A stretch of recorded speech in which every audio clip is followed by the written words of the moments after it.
I'm a plant pathologist at Michigan State, so I'm here just bringing that plant pathology expertise to today's field meeting.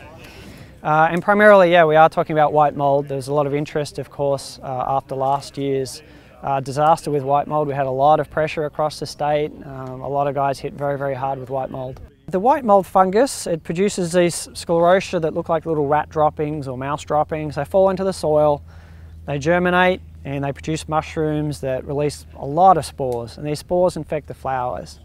Now, you're not going to see that infection very early on, but when we get to later growth stages, then you'll start seeing the white cottony growth where white mold gets its name from. And that basically shuts the plant down. It's going to girdle the stem and basically just kill the plant.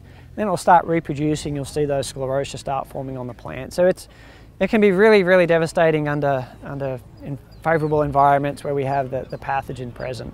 Given last year, we're really thinking about trying to manage those sclerotia that fall off the plants from last year. We want to try and do whatever we can to minimise exposure to the spores that are going to be released from those sclerotia coming into the future here.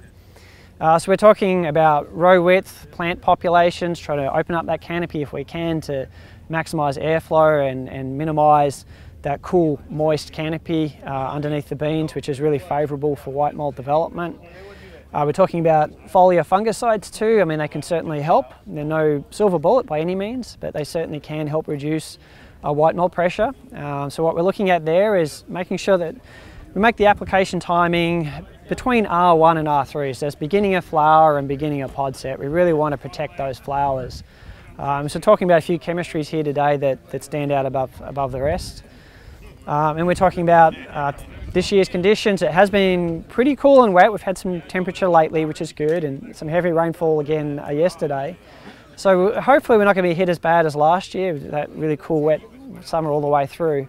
But time will tell.